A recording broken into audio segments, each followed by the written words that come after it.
Assalamualaikum warahmatullahi wabarakatuh. Selamat datang di channel saya yang bernama Bacira Bagas. Channel ini akan membahas tentang kisah-kisah horor ataupun cerita-cerita horor dari berbagai kalangan. Dan untuk cerita yang akan saya bawakan kali ini, saya akan membawakan cerita dari penulis Bang Ed Dioseta yang berjudul Minyak Pengasihan. Oke, langsung saja tanpa berlama-lama, mari kita ke pembahasan horornya. Sebut saja namanya Bila, seorang ibu berusia kepala 3 yang sudah mempunyai seorang anak perempuan. Cerita ini bukan tentang keluarganya Bila yang ingin diceritakan, melainkan mengenai perbuatan bodoh Bila yang hampir mengacaukan keluarganya sendiri. Kisah ini dimulai ketika Bila melihat sebuah postingan di Twitter yang membahas mengenai pengasihan. Awalnya Bila menganggap postingan itu sebagai bacaan biasa. Namun saat membaca beberapa komen balasan, Bila pun memperhatikan postingan itu yang isinya seperti ini. Beda sama pelet, ini bagus untuk membuat keluarga lebih harmonis.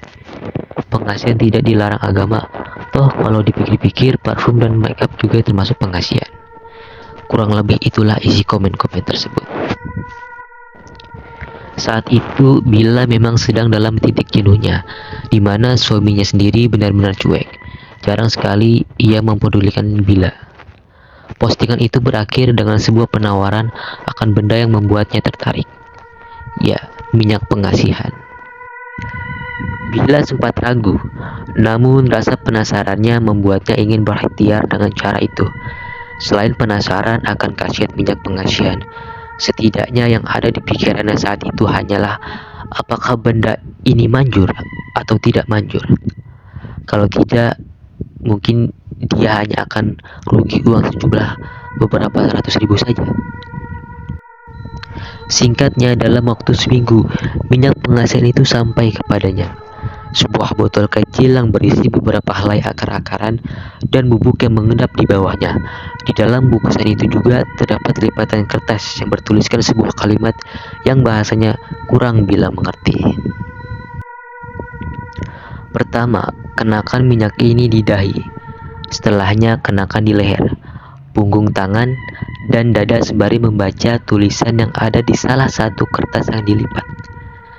Cara mengemas dan perpaduan isi dari paket itu membuat Bila merasa bahwa ini akan berhasil. Bila pun menggunakan minyak itu saat suaminya sudah selesai menyelesaikan kegiatan malamnya dan bersiap untuk tidur. Seperti yang tertulis di kertas petunjuk, di kamar mandi, Bila mengusapkan minyak itu di beberapa bagian tubuhnya, sembari mengucapkan kata-kata yang tertulis di kertas. Minyak ini memiliki bau ciri khas, tapi ternyata saat sudah dioleskan di tubuh, baunya tidak lagi tercium. Bila pun menghampiri suaminya, seolah tidak melakukan apa-apa. Awalnya, ia hanya melirik Bila sekilas. Namun semakin lama, tiba-tiba tangan suaminya mulai meraba tubuh Bila. Suaminya akhirnya mengajak Bila untuk berhubungan setelah sekian lama. Berhasil. Minyak pengasihan ini benar-benar bermanfaat. Itulah pikir Bila. Besok pagi, Bila bangun seperti biasa dan memulai aktivitas paginya dengan memasak untuk bekal sekolah anaknya. Tidak seperti biasa, suaminya ikut terbangun dan memeluknya dari belakang. Bila pun membalas dengan memencet hidungnya. Hebat, semalam kayak bukan kamu aja, puji suaminya. Bila pun menerima pujiannya dengan senang hati. Semakin hari berlalu, Bila pun beberapa kali menggunakan minyak itu ketika suaminya mulai terlalu sibuk dan lupa dengannya. Ternyata yang terjadi lebih dari yang diharapkannya. Saat setelah menggunakan minyak ini, hampir semua yang Bila minta pada suaminya pasti diusahakan. Sampai Bila sadar akan sesuatu, Indri anaknya. Ia masih berumur 8 tahun dan bersekolah di kelas 2 SD. Entah mengapa, Ia begitu menjaga jarak darinya. Sesekali kami memang mengobrol saat sedang bersama. Tapi saat hanya ada Bila berdua dan Indri lebih milih mengunci dirinya di kamar. Memang setiap Bila panggil, dia selalu menyahut. Tapi bila tidak, dia benar-benar tidak ingin menghampirinya.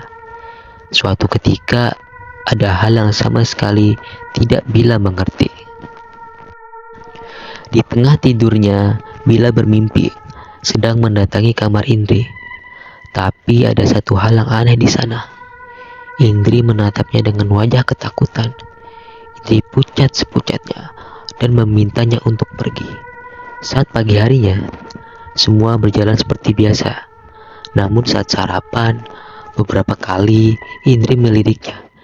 Ia seperti memastikan sesuatu. "Kenapa Indri?" tanya Bila. Enggak." Indri pun kembali menyelesaikan makanannya dan berangkat. Bila pun membersihkan kamar Indri selama Indri sekolah. Tapi baru saja Bila akan memulai, Bila terhenti saat melihat sebuah benda. Benda itu adalah sebuah gunting yang selalu ada di kamarnya. Saat itu juga Bila samar-samar mengingat bahwa di mimpi tadi ia juga sedang membawa gunting ini. Apakah mungkin semalam itu bukan mimpi? Apakah aku mengigau dan berjalan ke kamar Indri? Tapi mengapa Indri ketakutan? Beberapa malam kemudian, Bila bermimpi hal yang serupa. Indri benar-benar menatapnya dengan takut. Saat terbangun, Bila pun segera datang ke kamar Indri dan mendapati bahwa benar ia sedang menahan pucatnya. Indri benar-benar takut dengan kedatangan Bila. "Kamu kenapa, Indri? Kau takut sama ibu?" tanya Bila. "Serem, ibu serem. Ibu kayak mau bunuh Indri," balas Indri. Bila nggak ngerti di situ apa yang Indri bicarain. Sampai ada kejadian lagi yang membuat Bila terpukul. Jadi ada suatu malam Bila ngabisin tuh waktunya buat nonton drama sampai malam. Setelah itu Bila pun kembali ke kamar suaminya. Tapi betapa terkejutnya Bila pada saat itu. Dari celah pintu, Bila ngelihat suaminya lagi berhubungan badan dengannya. Iya, Bila. Itu adalah sosok yang benar-benar menyerupai Bila. Sontak Bila pun merinding ketakutan. Bila sempat ingin menuduh sosok itu adalah manusia yang berdandan sepertinya, tapi tidak akan mungkin semirip itu. Tapi rasa emosinya melebihi rasa takutnya. Bila pun ngeberanin diri untuk membuka pintu itu buat nyadarin suaminya bahwa itu bukan Bila. Tapi makhluk yang menyerupai Bila itu pun tengok wajahnya ke arah dia. Dia senyum dan lambat laun wajahnya berubah menjadi sosok yang mengerikan dengan wajah putih dan sangat pucat. Bila pengen teriak di situ, tapi suaranya ketahan sesuatu. Saat itu juga Bila tersadar dengan sosok yang memandangnya dari belakang.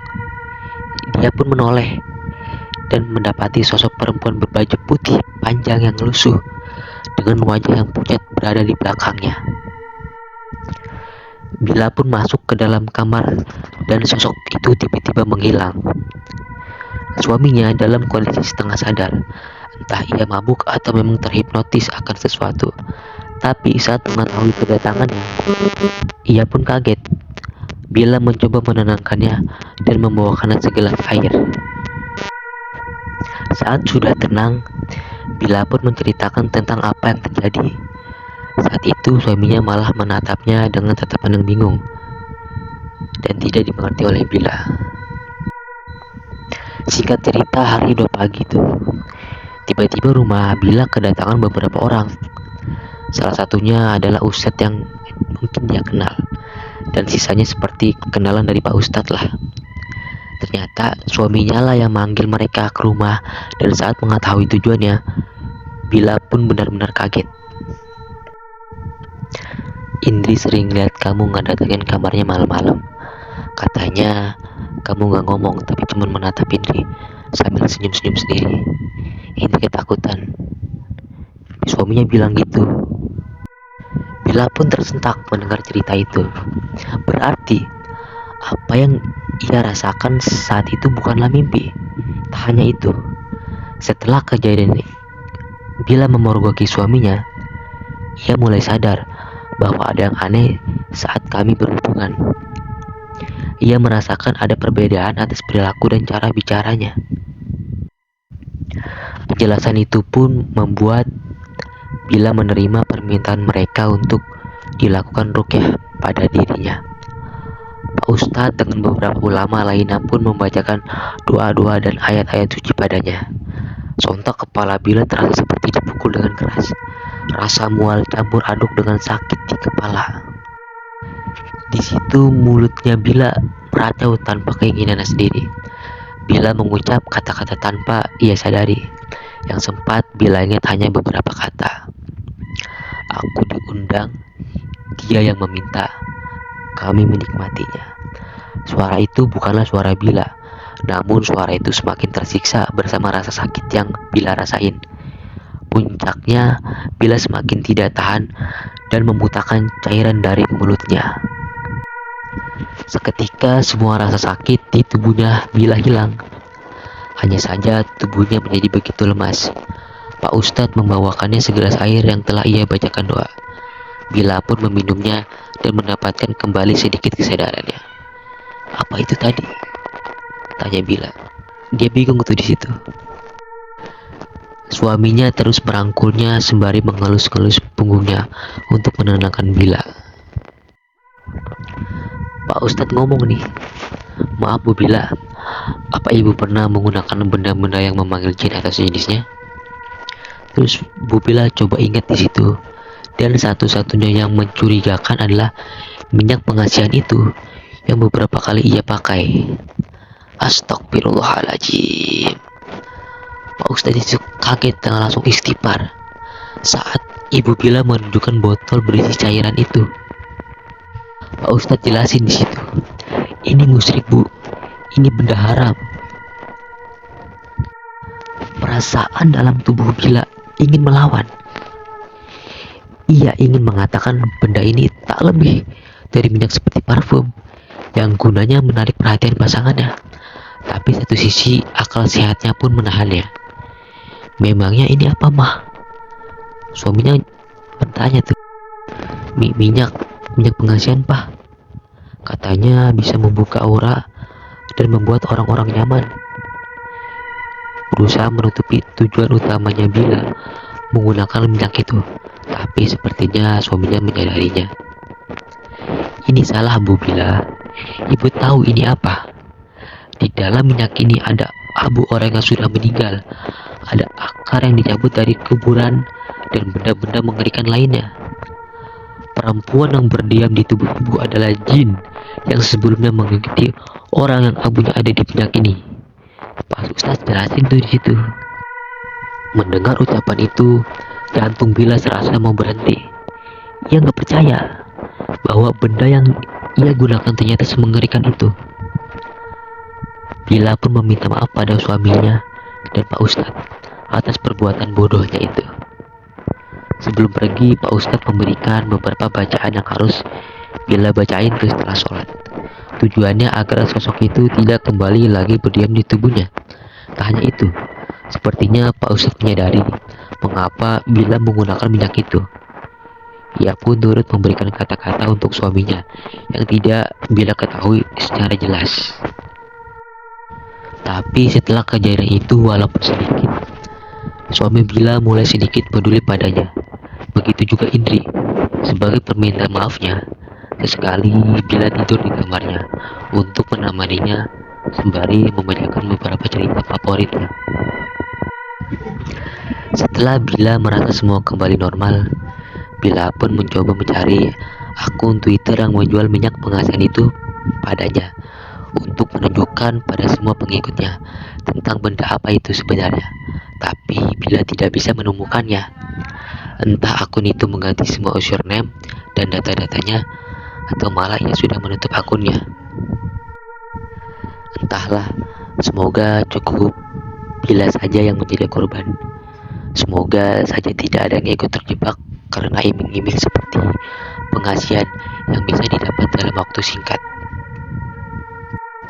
Oke, pesan yang dapat kita ambil adalah janganlah kita memakai barang-barang atau cara-cara instan untuk mendapatkan sebuah perhatian. Mungkin itu saja, sekian, terima kasih. Sampai berjumpa kembali di video selanjutnya. Saya Bachira Bagas, pamit undur diri. Assalamualaikum warahmatullahi wabarakatuh. Salam kisah horor.